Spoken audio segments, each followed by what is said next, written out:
Good morning, everyone. I see people still popping into the people in session window I've got here.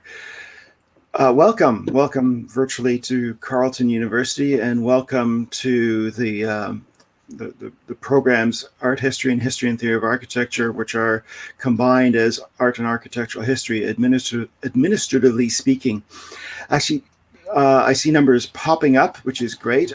What I'd ask you to do first is we have a poll, and it simply asks you which program are you here to learn more about. So if you could fill out that poll, then that would be terrifically useful. So you're either here, I guess, to find out about art history or about history and theory of architecture. And if you could let us know which, that would be great. My name is Peter Kaufman. I'm the supervisor of the History and Theory of Architecture program at Carleton, and I've been teaching in the program since 2010. And I'm not officially your host here. I'm just representing one of the programs. My colleague Morgan Curry, whom you see in a window there, is here to represent the art history program. So I will present first about the history and theory of architecture. And what I've done for that presentation is prepared a pre-recorded video. It's 18 minutes long, and it will answer certainly some questions you may have about the history and theory of architecture program. And I guess I will just launch into it and ask Millie if you could please run that video from the beginning. That would be great. Thanks.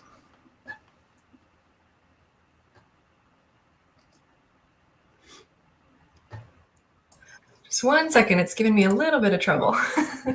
No worries.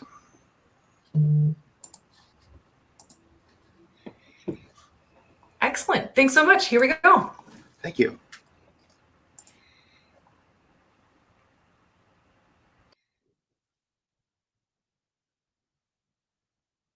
Thanks for tuning into this quick introduction to the History and Theory of Architecture program, or HTA as we call it for short. My name's Peter Kaufman, and I've been teaching in the program since 2010. When you're considering university programs, you have to ask a lot of questions. I'm going to try to answer a few of the most important ones for you now. First, what is HTA?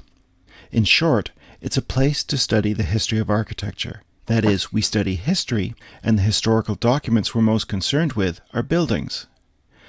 We look at how societies shape their architecture, and how architecture shapes societies, at how people use buildings, and how buildings affect people.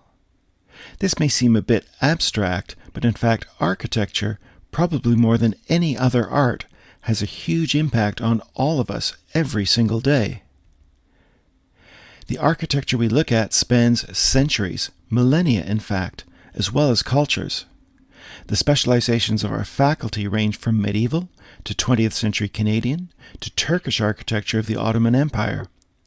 Our courses cover everything from prehistoric tombs to postmodernism. Pretty much anything that's part of our built environment is fair game for us. It's wonderful material to study, but why would you want to study it so intensively, to major in it? Broadly speaking, there are two answers to that question. One is that you want to work in one of the professions for which HTA is ideal preparation. You want a career in the field. The other answer is that you want to acquire the kinds of skills you get when you do a degree like HTA. Let's look at the careers first. A lot of students come to HTA because they want to be architects. Now, to become an accredited architect, you ultimately need a master's degree in architecture, an M.Arch as it's called. Before you do that master's, you need an undergraduate degree, a bachelor's degree. That undergraduate degree can of course be a Bachelor of Architecture, but it can also be a Bachelor of Arts, a BA in a discipline like HTA. Not only is that a viable path, arguably it's an even better one, as it gives you a whole set of research and communication skills that you wouldn't get with a B.Arch. Doing a BA, followed by an M.Arch, gives you a really impressive arsenal of skills that will prepare you very well for the job market. More and more of our students are going into the urban planning field, and this is great news. Planners make a lot of critical decisions about our built environment, and to put it bluntly, most don't know nearly as much about architecture and history as they should. If the next generation of planners could all be HTA grads, our cities and towns could be better places, in my view. Many of our students decide to go into the heritage field, where they work on the management and maintenance of historic places. They may end up working for the government. Every level of government has heritage experts on staff. For example, Parks Canada is responsible for a huge number of heritage sites and properties across the country. Others work as independent heritage consultants or for private companies, including some architectural firms that specialize in managing or servicing historic properties. And there are other fields. Our students can become researchers, or teachers and scholars, or critics, or communications professionals, or go into any profession in which a well-trained mind is useful.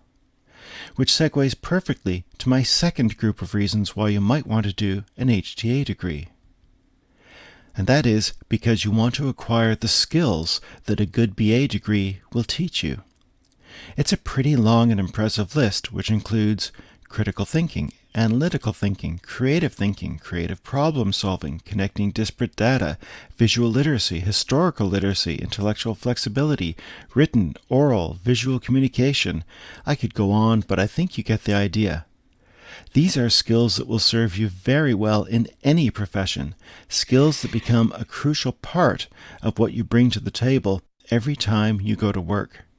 Master these, and you'll set yourself apart in just about any professional setting. So, if you decide to take HTA, what will the experience be like?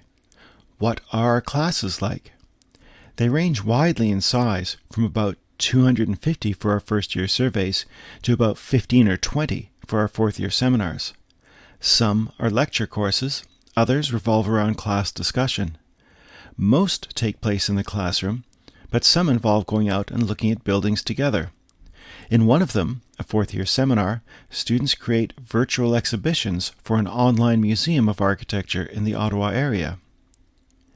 At the beginning of your degree, you'll take mostly introductory courses, and I want to give you a concrete sense of what they're like. Fortunately, because we've done so much online teaching lately, I don't have to give you a lecture simulation. I can show you an actual segment from an actual lecture in our first-year survey of architecture.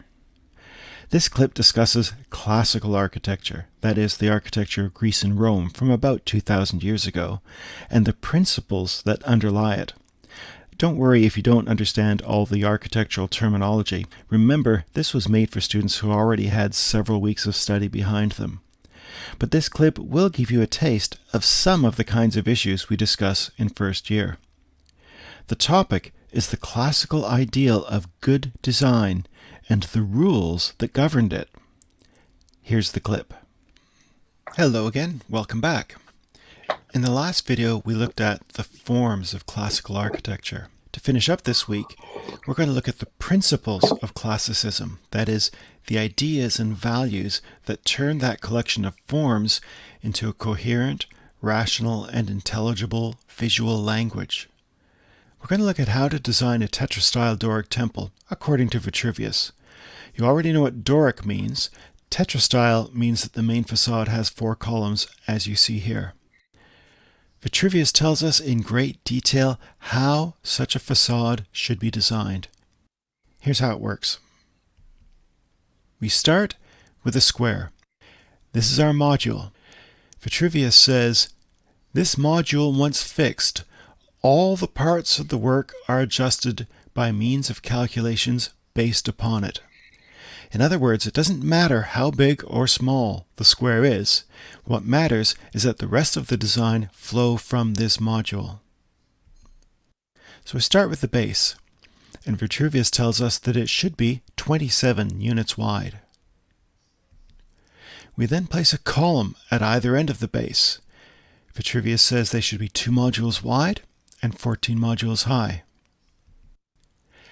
We then place 2 more columns between them, centered 8 modules apart. This leaves a space of 5.5 modules between them and the outer columns. And that gives us a wider intercolumniation in the middle, which emphasizes bilateral symmetry and leaves a space for an entrance. And this may remind you of what we spoke about earlier when we talked about intercolumniation and how tightly controlled and important it was meant to be.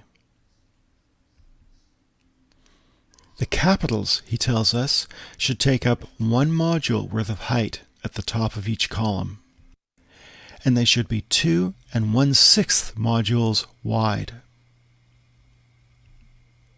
Then comes the architrave, which should stretch across the full width and be 1 module high. We then place a triglyph centrally above each column. The triglyph should be 1 module wide and 1.5 modules high. We then put 2 more such triglyphs, evenly spaced between each of the outer pairs of columns, and 3 more between the middle pair. The space between the triglyphs we fill in with squares 1.5 modules by 1.5 modules, and these are, of course, the Metapiece. And then we add the pediment. There's a formula for this too, but I don't want to bog you down in detail, and by now I imagine you probably get the point. The point being that the modest little square module is the basis for every major dimension in this facade. Let's bring back the drawing we started with of the facade. And as you can see, it fits perfectly. All of the forms, the stuff we looked at in the last lecture, the flutes, entablature, Metapiece, the works, they're all subservient to an arrangement determined by the square module and the rules of good design, as laid out by Vitruvius. So you have the stylobate, the columns, the capitals, the entablature, and so on that we associate with classicism. And you also have the proportions, the discipline, the intellectual precision and clarity that are also fundamental to classicism. And they're all in the iron grip of this little square. Or as Vitruvius put it, propriety is that perfection of style which comes when a work is authoritatively constructed on approved principles. And these principles make a difference.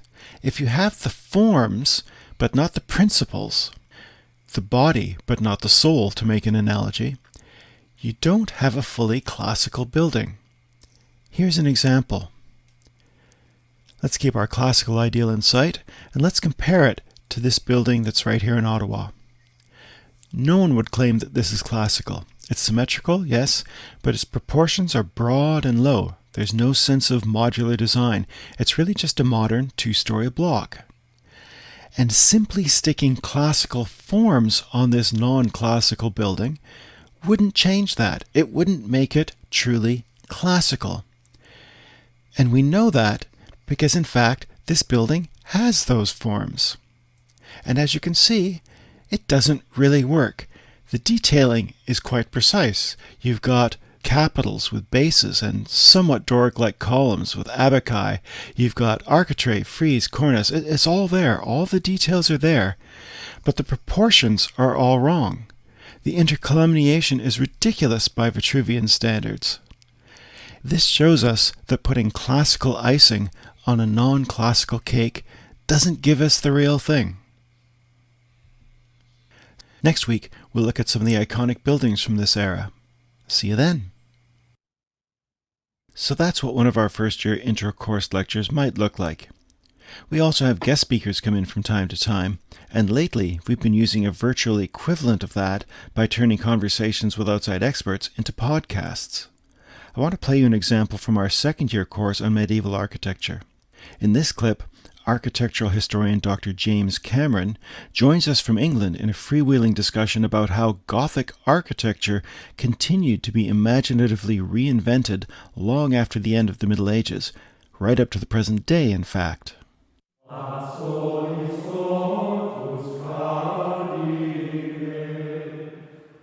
Even though the Middle Ages ended, Gothic never went away completely. The 18th century gave us Gothic literature and the start of the Gothic Revival in architecture. Both gathered a lot more steam in the 19th century and even continued into the 20th. In the late 20th century, we got the Goth subculture, its fashion, and its music. We even got a new musical genre, Gothabilly. You got me crying like a child. A little creepy baby man. I beg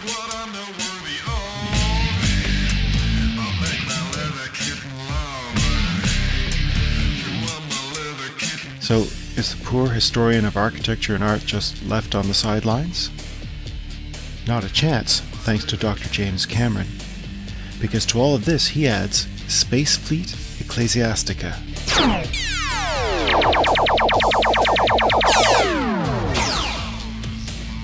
Well, actually, it comes from always an interest in comparing the sizes of buildings. If you scan all of the plans from a book like this, you can put them together and compare them with each other because they're all at the same scale. When I put them together, it's like, well, this is quite interesting as a wall chart thing. Why don't I just put them in space? And I gave as a title for it, Battle Fleet English Gothic. Now, this did go moderately viral.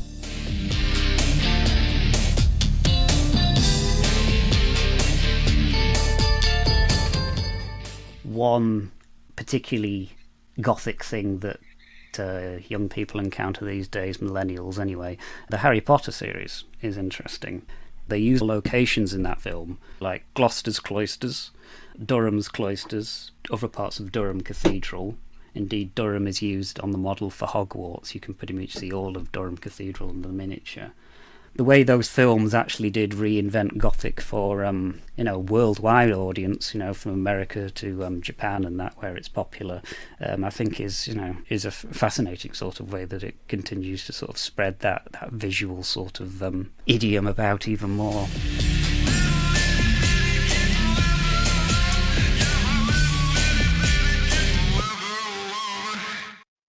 So, there you have two examples taken from actual first and second year classes to give you a sense of what they're like.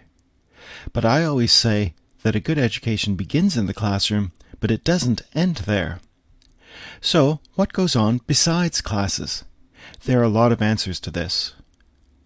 As often as possible, and when we're not in the middle of a pandemic, we go on field trips to look at architecture in the Ottawa area. It's a great way to get to know the city, the region, your classmates and your professors in an informal setting as we share our common passion for architecture. We also do everything we can to give our students a chance to study abroad. Not everyone can manage to do this, but for those who can, it's an unforgettable experience. We have agreements with several overseas universities that allow our students to spend a semester studying with them and their students to spend a semester with us in Ottawa. For HTA students, two particularly rewarding destinations for this have been Venice and Edinburgh, shown here. We also have shorter, more intensive courses offered by our own faculty during the spring or summer terms. On the left, you see a group of our students enjoying the sights of Rome, and on the right is a class that I took to England to study medieval architecture. These courses are very intensive and fairly short, usually 2 or 3 weeks, but count for a normal course credit. Another type of learning that's outside our usual classrooms is what we call the Practicum. In a Practicum, students spend 8 hours per week over 1 semester working in an institution or an organization related to what we study and receive a course credit for doing so. It's a great way to see what it's actually like to work in this field and to enlarge your network of contacts. HTA students have done practicum placements in places ranging from Parks Canada to local architectural firms. The articles on the screen were written by one of our practicum students for the magazine Canada's History. Not too many students get bylines in a respected national magazine, and she credits this project for landing her her first job right after graduation and launching her on a successful career. Incidentally, she now works in communications for an architectural firm that specializes in revitalization of heritage sites. There are also a huge number of campus clubs, societies, and organizations that you can become involved with. It's a great way to meet people who share your passions and interests and make lifelong friends. This is the logo of the Carleton Art History Undergraduate Society, in which HTA is always very well represented. They organize everything from social outings to career consultations. It's a great place to start getting to know your peers.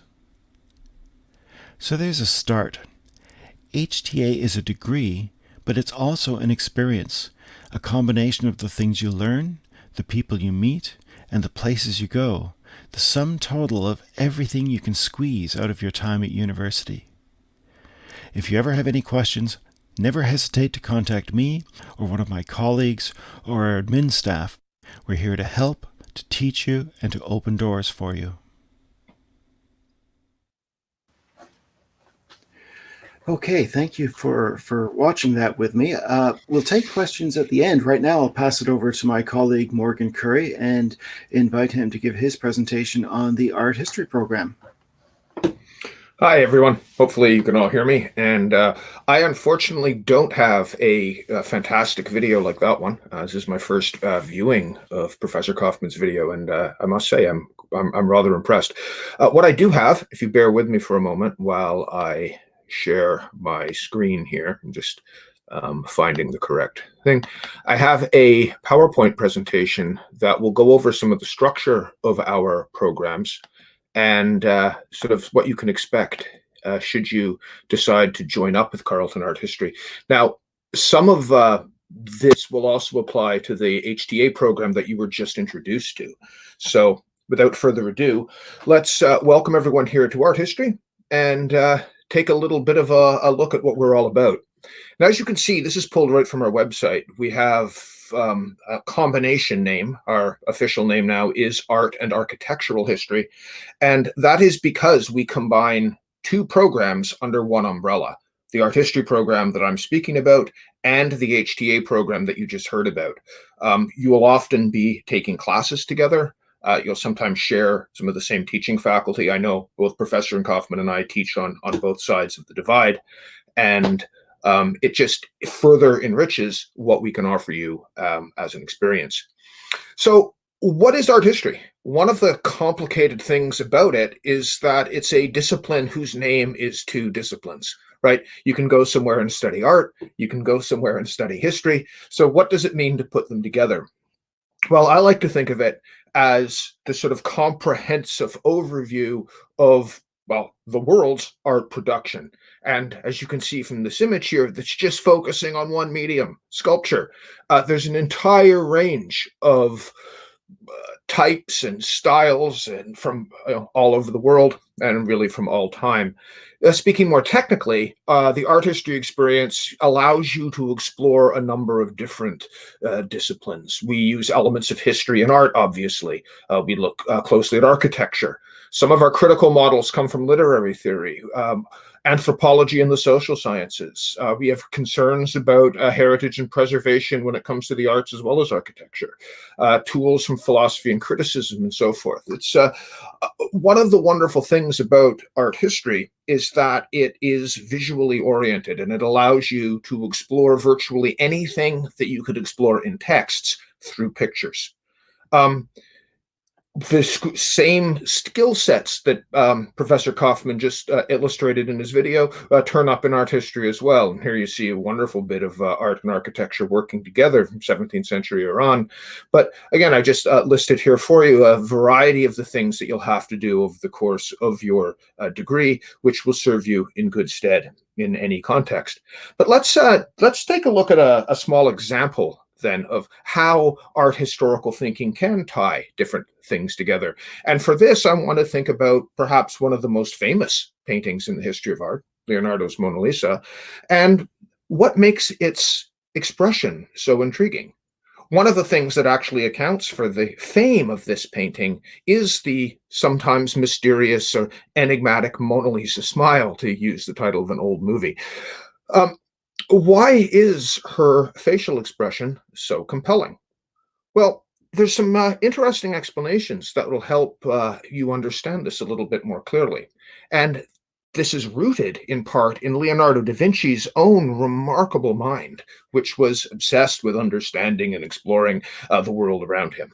Now, this is just a little fact that you may serve you in good stead in any context. When you're looking at somebody's face, and that face, you're trying to understand their mood, right? You're hearing the words, but you're also looking at the face for those nonverbal cues. The most expressive parts of the face are the corners of the mouth and the corners of the eyes. That's where people reveal how what they're actually feeling. And you'll notice that Leonardo leaves the corners of the mouth and eyes a bit shadowy. So it's hard for you to make out exactly what's going on in those expressive areas, and that sort of makes your face mysterious. But there's more to it than that. You see, the way we see, and here's where art history branches off into the whole wealth of human knowledge. Here we're going to look at a little tiny bit of biology and perception. And don't worry, I'm not going to get too technical, but I just want to show you with this diagram the way our eye works. When light comes into the eye through the lens, it strikes the back of the eyeball, and that's where different cells called rods and cones resolve what you see. It then sends a signal up the nerve into your brain. Now, the cone cells are the cells that allow us to see color and detail, and they're heavily clustered in a little area at the back of the eye called the fovea. You see it right here. And it's pretty much square on with the lens, so that when you're staring intently, when you're focusing your eye closely on something, the fovea are being heavily, heavily engaged. And that's the vision that lets you see color, that lets you see fine and make distinctions of fine detail. The rest of the back of the eye, covered in cells mostly called rods. There's still a few cones, but they're mostly these rod cells, and they don't have the same resolution. They also don't see color. They only see in black and white. And that's what accounts for your peripheral vision, and it's why your peripheral vision isn't as sharp or as clear as that square-on foveal vision. So why do we care about this? Well, it has a lot to do with how we see, right? The foveal vision is a tight, focused view in the center. And as you move peripherally, your clarity, your resolution becomes less sharp. Well, Leonardo figured this out. He didn't have microscopes. He didn't even really understand what rod and cone cells were. But through observation and reasoning, he came to realize that the way we see, these are his drawings from the 1400s, the way we see depends on whether we're looking straight on something or whether we're seeing it peripherally. And you'll notice how closely his drawings correspond to the way modern scientists define vision. So what does this have to do for the Mona Lisa? Well, stare closely with your foveal vision at her face. You can see that in the shadowy areas, you can make out where her eye is, and especially where the corners of her mouth are. But they're surrounded by shadows. Now turn your head to the side. Use your peripheral vision only, and you'll notice that it gets much harder to distinguish between the corners of her mouth and the shadows. It looks as if the whole darkened area has become her mouth. So as you turn your head straight on or to the side, the corners of her mouth actually appear to be moving up or down. Leonardo figured out this science of perception through his observations and applied it to his painting. Modern knowledge has allowed us to finally understand, sort of in terms of cellular biology, what it was that he was doing. So that's just a fun little demonstration of the variety of things that we can encounter in our art history program. And we'll say goodbye to Lisa now. So how does art history work in Carleton? You can see we have art and architectural history with its various ingredients, with its various skill sets in the center here of the circle. Now, if we expand out from the circle, you'll see that our programs are situated in a larger body called the School for Studies in Art and Culture. This also includes the music department and the film studies department, and gives us a much larger sort of presence, more clout in the school than we would have on our own. It's part of the reason why we have the resources to do some of the things Professor Kaufman was talking about in his video, and it's why we have a sort of a large and diverse faculty that we are able to enjoy, despite having not a huge number of students, which gives you the best of both worlds, the benefits of being in a large program, but the kind of individual attention you would get from being in a smaller one. Then, of course, we're situated with, whoops, I'm getting ahead of myself. The School for Studies in Art and Culture can be found in Carleton University and gives you access to all the things Carleton brings to the table. And Carleton, of course, is in Ottawa, which gives you the advantages of being in the capital. And this is especially relevant for us because Ottawa, as the national capital, has a variety of federal level institutions that a city Ottawa size wouldn't normally have.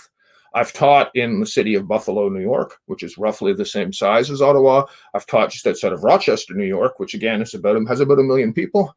And in neither case do you have that wealth of institutions that the federal government gives us. So when you're thinking about, even just being able to go and see pictures at the National Gallery, but also all the sort of practicum and employment opportunities that we can share with you, this is being here in Ottawa is a big part of that. And then, of course, Carleton itself and our programs have this strong global perspective in the material we cover, in the sort of opportunities we offer. So, of course, we are also world citizens. Okay.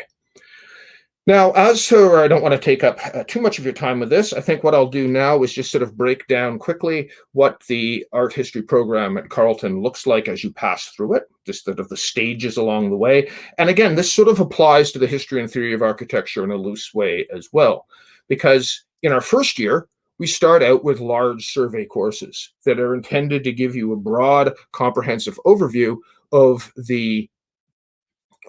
essentially the world of art. And here I tend to teach surveys amongst other things. Here you can see just a selection of images from around the world and across time that you might encounter in your large first year classes. This is actually an image I put together myself from my first year class that covers world art history from prehistory to the end of the Middle Ages.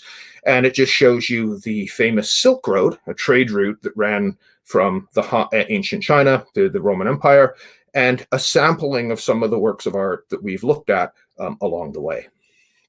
As you move into your second year, we move away from the survey and move into more focused courses that deal with particular places or particular times. So for instance, here's an example of a Chinese painting.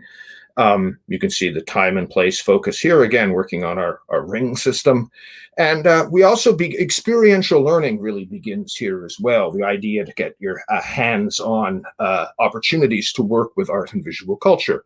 And so the Art Live class, and here you see Professor Roy with the Art Live class, takes our second year students into the places where art and cultural objects are stored, are looked after, and are displayed, and so forth. So at this point, you're beginning to get out of the classroom and beginning to involve with, actual works of art.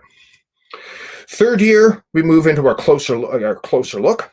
We cover the sort of things you're covering in second year, but in more intense detail. And on the experiential side of things, you start exploring the different methods that art history scholars will be using. And here you can see our methods class at the National Gallery, in this case, with a National Gallery archivist learning about preservation and display of materials. Finally, in fourth year, we move deeper into the world of research. This focuses on more intensive, more focused seminars, small groups of students working closely with the professor on a more narrow topic. Also, the various independent type projects we offer, including research papers or theses for our honors students. Again, these classes will also often have a hands-on or experiential component. And here you can see Professor Carrick with her class at the Carleton University Art Gallery, or QAG as it's known, which is a fine little art museum that is actually located right in the St. Patrick's building where our department is. So you don't have to you just don't have to leave campus to experience art from the museum side of things. You actually don't even have to leave our building. Okay, and each year we tend to have a undergraduate research symposium that's organized as well, so that students can present the work they're doing in their independent studies, in their seminars, to a friendly audience of peers and faculty members. It's a good way to get in the habit of sharing your ideas.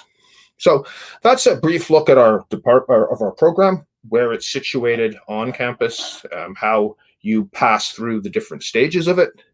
And I think I'm going to end off with a few of the sort of extra options we offer you as well that I think make us very attractive. Professor Kaufman did mention the Practicum program, the 4-credit placement in various area institutions.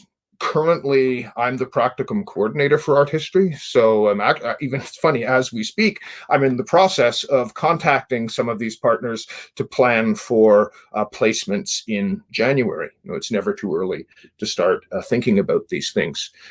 And the variety of placements we offer or can offer, almost depends on what our partners need and are doing, but there's always this tremendous variety. And so students in their third or fourth year who want to do a practicum, submit an application, let me know what their interests are, and more often than not, we can pair them up with something that really helps develop them pedagogically and professionally, because it's not uncommon for students to even generate employment opportunities for themselves directly out of a practicum.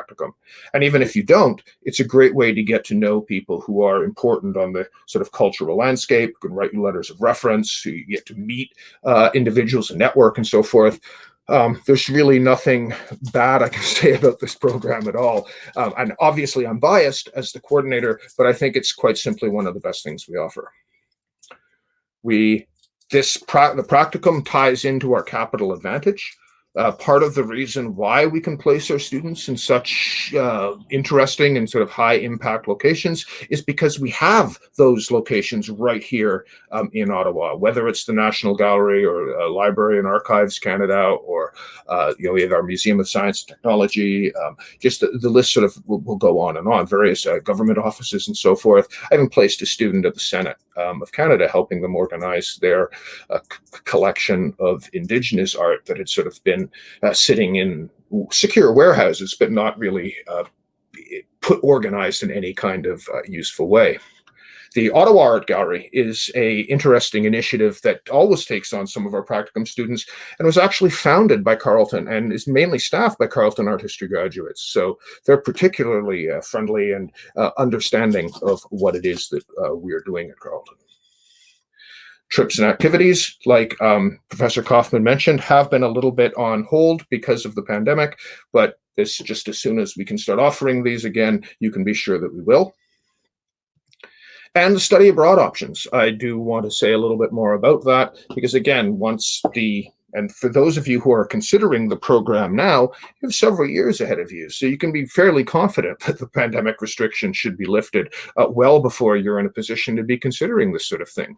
And whether we have students studying in England, or we have a Venice program administered through the University of Warwick that allows students to actually study and live in Venice for a full semester.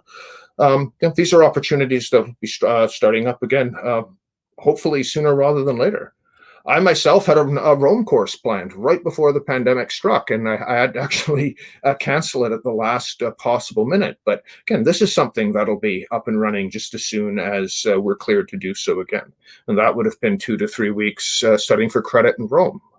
So again, these are opportunities that we consider very important, and we will be offering just as soon as we're able to. Again, to mention, something that Professor Kaufman had pointed out to you, the Carleton Art History Undergraduate Society is an excellent way to get to know your classmates, and they offer a lot of activities that are both fun and sort of rewarding. And here you can see just an example of the sorts of things that they will do, whether it's for socializing or for pleasure, or things to actually help you prepare for the next stage. Cahus has you covered. And then finally, the question that many of you are probably interested in, and that would be employment when all this is over with. Again, Professor Kaufman's video covered a good bit of that, but I'd just like to reiterate some of the areas that our individuals, our graduates can find work in. And that design field is something that's only becoming more and more prevalent, both at the government level and also at the sort of private sector or corporate level as well. So I'm going to stop sharing my screen at this point. I think I've covered what I wanted to cover. And I would like to open this up now for you for any questions. Everything seems very abrupt. It's a lot more natural when we can do this live. I'm not toggling between screens, but it is what it is. Actually, well, people are maybe thinking about questions. I'll just make a very broad comment, because I assume all the people tuned in here are finishing high school, you're considering university, you're thinking, okay, I think I want to go to university. What do I want to study? What do I want to major in? And I just want to acknowledge that it's a really daunting time. It's really difficult. You're making decisions that will have consequences, and you need to think about them carefully and ponder pros and cons. And it can be very, very stressful. And I realize that. But I guess the message I really want to give you is, don't get too stressed out about it, because to be honest, in terms of choice of courses and so on, there are, and this is the perspective of a guy, 3 times your age saying this, but there are no academic decisions you can make right now that are going to ruin your life. I absolutely promise that. So, feel free to experiment, to open up your possibilities, to try things. And above all, and this, I firmly believe this, and I firmly believe my own professional trajectory has demonstrated this. If you find something you love, find something you're passionate in, and study it, give it everything you've got, wring its neck, get everything you can out of it, then you will do well. You will, just the very act of doing that, you will acquire all sorts of skills and knowledge and contacts that will serve you extremely well. So, this is one of those moments in your life when you can follow your heart, and that, not all stages of your life give you that option, but this one does. So as I say, if you can find something you're passionate about and just give it everything you've got, then I think you'll find the results come. Actually, I see a question that's come up. Are there portfolio requirements for the application? No, there aren't. I mean, history and theory of architecture, anyway, is it's not a studio program. If you're applying to a school of architecture, and if you decided to go on to an MArch, then at that point there would be portfolio requirements. But no, there are no portfolio requirements for HTA, and the same is true for art history. I don't know if you want to elaborate on that at all, Morgan. No, we don't have. There isn't a studio component to the art history program, although you can take the. Yeah, so that's pretty much. I don't have much additional to say about that. Although, actually, there is something I can say about that. There are opportunities through Carleton to develop your portfolio if you are thinking about applying to a Master's of Architecture or moving into a fine arts type program afterwards. That's true, and actually I should have mentioned that, because as I mentioned in the video, a lot of our HTA students want to go on to MArch, Masters of Architecture programs, and become architects. There are various things we have in place where students can get help with their portfolios, work on the portfolio, some intensive weeks-long ones, some shorter, one afternoon sessions. And we're incorporating more and more of that into the curriculum, not as a requirement at all, but just as an opportunity should students want to pursue it. Yeah.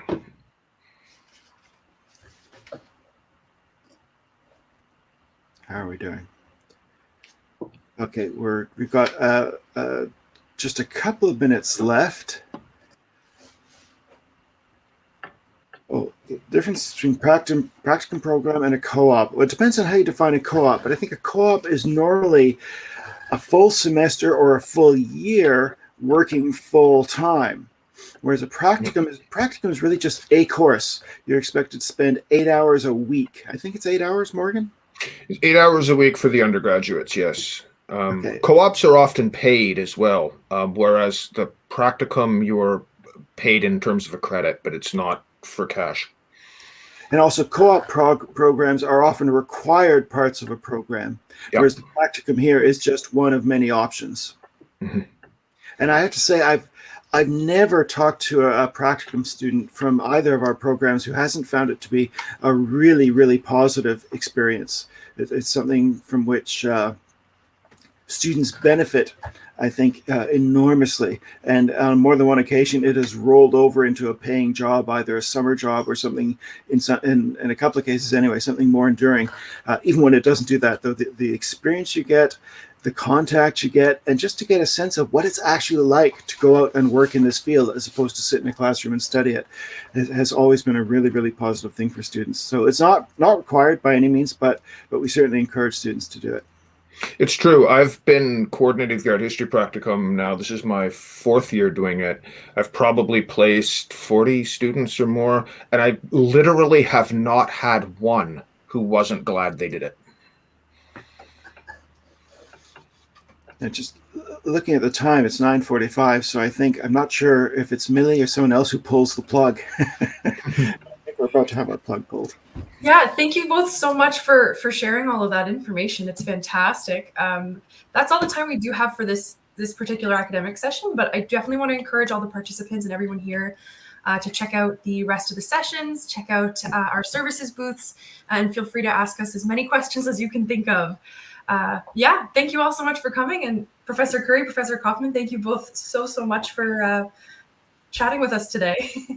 Oh, thanks for having us. It's been a pleasure. Yeah. Take care, everyone. Bye now. Bye. Bye-bye.